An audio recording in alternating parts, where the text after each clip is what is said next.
I want you to imagine a sound, not a roar, not a whisper, not even something you can describe easily. It's the sound of dreams breaking, the sound of money burning, the sound of pride collapsing under a hood of aluminum and carbon fiber. Because that's exactly the sound that filled the garage on the day this story truly began. A broken Ferrari, silent and defeated, abandoned by everyone who had tried to fix it, until one unemployed mechanic decided he wasn't going to walk away. But before we get lost in this wild journey, if you're new here, welcome to the channel. My name is Soul, and I tell real stories that feel more like movies, stories of impossible odds, incredible people, and moments that change a life forever. If you enjoy videos that make your heartbeat rise while reminding you what determination actually looks like, go ahead and subscribe. Now settle in, because today's story is one of the most unbelievable mechanical comebacks you'll ever hear. It starts with a car, a Ferrari 458 Italia. Gorgeous, yes. Powerful, absolutely. But this one wasn't the kind you see gliding down the coast or polished to perfection in a showroom. This one was a tragedy on wheels. Or more accurately, on flat tires. Its once vibrant Rosso Corsa paint was faded and scratched. Its front end was damaged from a collision. The engine, it didn't just fail, it detonated. There were metal shards in places no metal shards should ever be. The interior smelled like a mix of burned oil, mildew, and regret. The car had bounced from shop to shop. Every mechanic who looked at it said the same thing in different words: it wasn't worth saving. Some said the frame was too far gone. Some said the engine block was cracked beyond repair. Others suggested tearing it down for parts. And the owner, a man who loved this car more than he cared to admit, had finally given up hope. Enter Alex. Alex wasn't supposed to be anywhere near a Ferrari. Not that day, not any day. He had been a mechanic for years, good at what he did, respected for his hands and instincts. But circumstances had taken their toll. First a layoff, then a long stretch of unemployment, and suddenly the toolbox that once symbolized stability now looked more like a reminder of everything he'd lost. He wasn't looking for a miracle. He wasn't even looking for a project.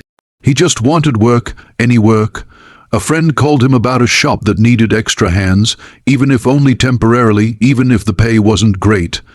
Alex accepted immediately. He had nothing to lose. The moment he walked into the shop, he noticed the Ferrari. You couldn't miss it. It was like seeing a once majestic horse lying injured in a stable full of average, healthy ones. And even though he didn't know the story yet, he felt something in his chest tighten. The shop owner saw Alex staring at it and laughed. "You don't want that headache," he said. Alex asked what happened, that thing's been dead for months. Customers, insurance guys, mechanics, everyone gave up. Owners out of the country now. It's just waiting to get scrapped. Scrapped. A Ferrari, scrapped. Alex didn't know why, but something about that felt wrong. Maybe he saw a reflection of his own life in that metallic corpse, once full of potential, now written off by everyone except himself. Later that evening, while everyone else had left, Alex remained in the garage. He wasn't told to stay. He wasn't being paid. But he stood in front of the Ferrari, looking at it the way a doctor looks at a patient others have abandoned. He ran his fingers along the dented front panel. He leaned in and inhaled the unmistakable scent of an engine that had suffered something catastrophic. He opened the hood and stared at the chaos inside: broken components, ruptured hoses, wiring that looked like it had fought a war. And instead of seeing junk, he saw possibility. He whispered to himself, almost involuntarily, "I can fix you." He didn't know how long it would take. He didn't know if he had the tools. He didn't know if anyone would even let him try. But he knew one thing: he needed this as much as the car did. The next morning, he approached the shop owner with a simple question: "Can I take a shot at the Ferrari?" The owner burst into laughter at first. But when he saw Alex wasn't joking, he shrugged. "Do whatever you want, but don't expect me to cover parts, and don't expect it to work." Alex nodded. That was enough. Permission was all he needed.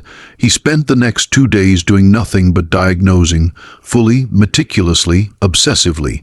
Not a quick glance, not a guess, but a complete, methodical autopsy.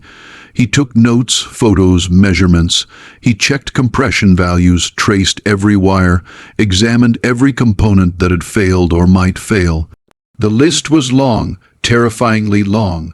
A seized crankshaft, damaged pistons, bent valves, a cracked cylinder head, electrical issues that could have powered a haunted house, a suspension that groaned like an old ship.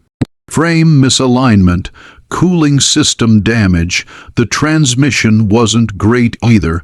Most mechanics would have stopped there. Alex didn't.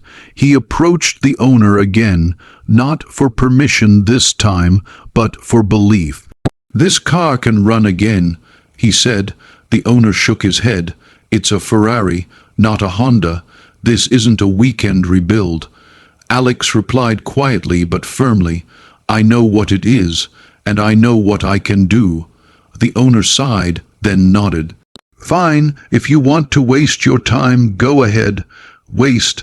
Alex didn't believe any time spent fighting for something was wasted, and so he began, day after day, night after night, sometimes leaving the shop after sunrise because he'd forgotten the world existed outside the garage.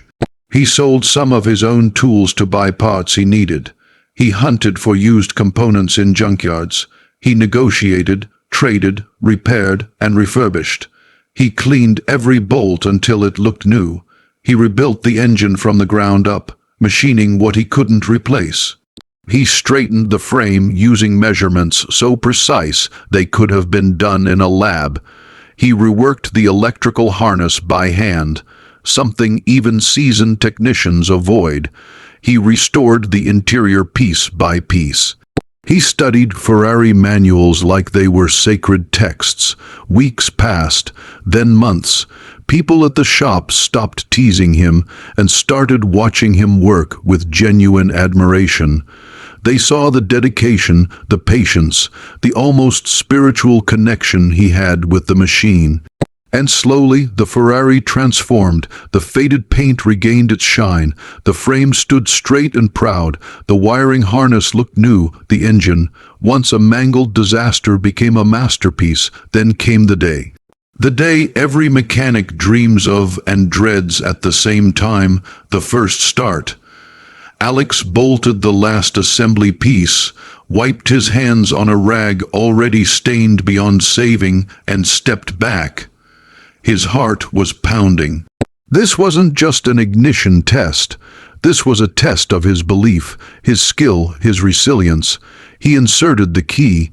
He inhaled deeply, and he turned it at first, nothing. A moment of silence, a moment long enough to shatter him. Then a click, a whirl, a cough, a rumble, and finally, the sound every Ferrari owner lives for, a roar that filled the shop, shook the walls, and made Alex close his eyes, not in fear, but in relief.